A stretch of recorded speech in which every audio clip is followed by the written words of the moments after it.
শুভেচ্ছা অভিনন্দন সবাইকে। আশা করি সবাই ভালো আছেন। এদিকে আমিও ভালো আছি। এই যে দেখেন লাউ ধরছে, লাউ গাছে। এখানে এই গাছে মোট 3টা ধরছে। তো এখন কথা হচ্ছে, অন্যান্য বছর ধরাইতে পারি নাই, ওই যে মাছি পোকা দমনের কোনো ব্যবস্থা করি নাই। হলুদ কাঠ দিতাম, হলুদ কাঠ ওদের পরিচিত হয়ে গেছিলো, যার জন্য ওই যে দেখেন, এই যে দেখেন ভিতরে, ওই যে ভিতরে দেখা যাচ্ছে ও মাছি একটা ওখানে দৌড়াদৌড়ি করতেছে, ওগুলো পড়বে। এই যে এই যে এই যে মাছি একটা ওই ওষুধ যেটা দিছি ওষুধের মধ্যে ঝুলে আছে, একটু পরে নিচে পড়বে, পানির মধ্যে আটকে যাবে। আর আগে পানি পরিষ্কার করার সময় এগুলো পাইছি দেখেন কতগুলা।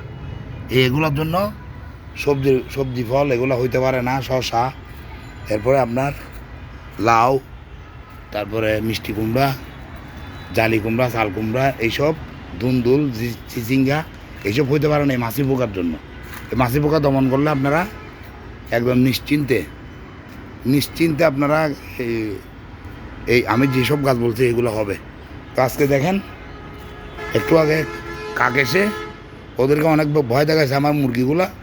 এই দেখেন ভিতরে আসে জড়ো হয়ে গেছে, আর এদিকে কয়টা আছে। এই যাও, আজকে ওদের বয়স 18-19 দিন চলতেছে। ওরা আস্তে আস্তে বড় হয়ে যাচ্ছে। ওদের সম্পর্কে কি জানাবো আপনাদেরকে। প্রথম দিন থেকে এই পর্যন্ত কোনো ওষুধ খাওয়াই নাই, ওরা ওষুধ ছাড়া বড় হচ্ছে। শুধু স্টার্টার ফিড দিচ্ছি, ব্রয়লার দিচ্ছি, কখনো সোনালি, এই অল্প অল্প করে আনতেছি, এগুলাই দিচ্ছি ওদেরকে। তো এই হচ্ছে আমার সবগুলা মুরগি। চলেন ওদেরকে খাবার দেই। খাবার শেষ হয়ে গেছে।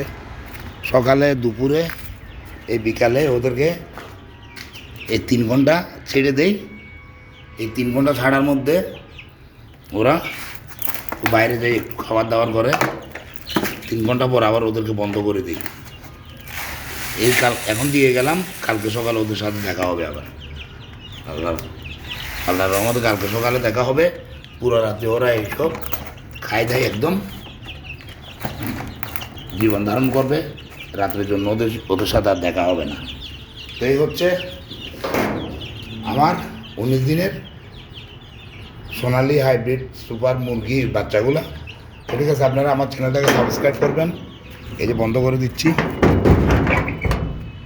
ফেসবুকে ফলো দিবেন, লাইক কমেন্ট শেয়ার করে সবাইকে দেখার সুযোগ করে দিবেন। খোদা হাফেজ, আসসালামু আলাইকুম।